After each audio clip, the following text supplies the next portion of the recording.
এজন্য এখনো সময় আছে। আল্লাহ পাক সুযোগ দিয়েছেন, এই সুযোগ এমনি এমনি দেন নাই। এই সুযোগ দেওয়ার জন্য কোরআনের পাখি আল্লামা সাঈদীকে জীবন দিতে হয়েছে। কথা বলেন ঠিক কিনা? বেগম খালেদা জিয়াকে দিনে দিনে নিঃশেষ হয়ে যেতে হয়েছে। কথা বলেন ঠিক কিনা? জুলুম নির্যাতন সহ্য করে ওই ওসমান হাদি সহ সেই রংপুরের আবু সাহিদ ভাই, মুগ্ধ ভাইয়ের মতো যুবক তরুণেরা জীবন দিয়েছে বিধায় আল্লাহ পাক এত সুন্দর সুবর্ণ সুযোগ আমাদেরকে দান করেছেন। কথা বলেন ঠিক কিনা? এই সুযোগেও যদি আমরা এক হতে না পারি, বলেন তো সামনে বিপদ কম না বেশি? এজন্য আমরা একটু গানে গানে বলতে চাই, আমরা কওমি, আমরা আলিয়া, আমাদের মাঝে কোনো ভেদাভেদ নাই। ঠিক না?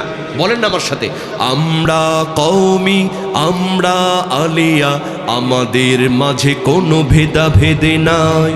থাকলেও চলো ভাই ভেদাভেদ ভুলে যাই, আমাদের লক্ষ্য একটাই। আমরা কওমি, আমরা আলিয়া, আমাদের মাঝে কোনো ভেদাভেদ নাই। থাকলেও চলো ভাই ভেদাভেদে ভুলে যাই, আমাদের লক্ষ্য একটাই। জমিয়ত, জামাত, মজলিস, আন্দোলন, খেলাফত, হেফাজত আমরাই। ঠিক না? জমিয়ত, জামাত, মজলিস, আন্দোলন, খেলাফত, হেফাজত আমরাই। কায়েম করতে হবে খোদার বিধান, আল্লাহর জমিনে এর জুড়ি নাই। জমিয়ত, জামাত, মজলিস, আন্দোলন, খেলাফত, হেফাজত আমরাই। কায়েম করতে হবে খোদার বিধান, আল্লাহর জমিনে এর জুড়ি নাই। জালিমের মসনদ কাঁপাতে আবার, জালিমের মসনদ কাঁপাতে আবার, বীর মুজাহিদ তব ভয় নাই, বীর মুজাহিদ তব ভয় নাই। আমরা কওমি, আমরা আলিয়া, আমাদের মাঝে কোনো ভেদাভেদ নাই। থাকলেও চলো ভাই ভেদাভেদ ভুলে যাই, আমাদের লক্ষ্য একটাই। আমরা কওমি, আমরা আলিয়া, আমাদের মাঝে কোনো ভেদাভেদ নাই। ولو أن ما في الأرض من شجرة أقلام والبحر يمده من بعده سبعة أبحر ما نفدت كلمات الله। চিৎকার দিয়ে বলেন আল্লাহু আকবার। আল্লাহ রাব্বুল আলামিন বলেন, বান্দারে, এই পৃথিবীর মধ্যে যতগুলো বৃক্ষ রয়েছে, সমস্ত বৃক্ষগুলোর যদি কলম বানানো হয়, আর যতগুলা পানি রয়েছে, আটলান্টিক মহাসাগর থেকে শুরু করে খালবিল, হাওর, বাওর, নদী নালার মধ্যে যতগুলা পানি রয়েছে, সমস্ত পানিগুলার যদি কালি বানানো হয়, আর আল্লাহর প্রশংসা লিখতে যদি শুরু করা হয়, লিখতে লিখতে সমস্ত পৃথিবীর বৃক্ষ নামক কলমগুলা ক্ষয় হয়ে যাবে। সমস্ত পৃথিবীর পানি নামক কালিগুলা ফোরায় যাবে, কিন্তু আল্লাহর প্রশংসা লিখে কোনোদিন শেষ করা যাবে না। এক দরবেশ বিশাল বড় একটা বট গাছের নিচে বসে চিন্তা করে, আল্লাহ, তোমার প্রশংসা করে তো শেষ করা যাবে না, কারণ তুমি বলেছো হাল তারা মিন ফুতুর, তোমার সৃষ্টির মধ্যে কোনো ভুল নাই। কিন্তু আল্লাহ, আম গাছ যেমন বড় আমও তেমন বড়, ডাব গাছ যেমন বড় ডাবও তেমন বড়, কিন্তু বিশাল বড় বট গাছ, ফলটা একেবারেই ছোট, হাতের চিপা দিলেই ফেটে যায়।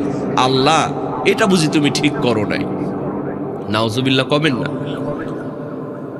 সঙ্গে সঙ্গে একটা দমকা হাওয়া, একটা ঝড়ো হাওয়া বয়ে গেল, ওই দরবেশের মাথার মধ্যে বটগাছের ফলটা এসে পড়ল।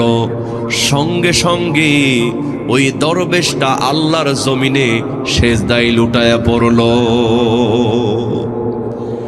কারণ জ্ঞানী মানুষের জন্য কিন্তু ইশারাই যথেষ্ট।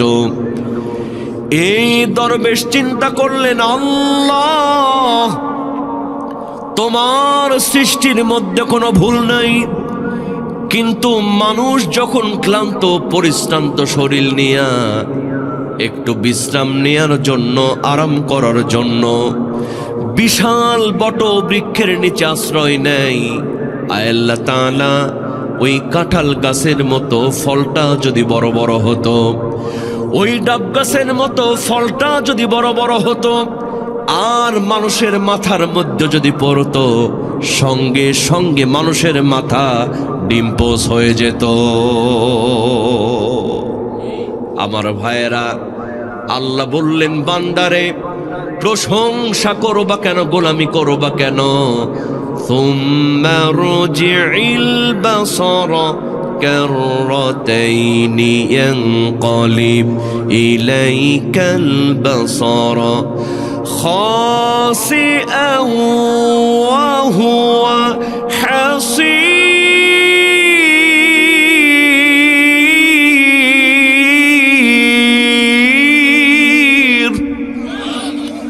আল্লাহ রাব্বুল আলামিন বলেন, বান্দারে, আমার আকাশের দিকে তাকাও, জমিনের দিকে তাকাও, সূর্যের দিকে তাকাও, চন্দ্রের দিকে তাকাও, লক্ষ লক্ষ কোটি কোটি তারকাগুলির দিকে তাকাও, দেখো তো কোনো ভুল ধরতে পারো কিনা।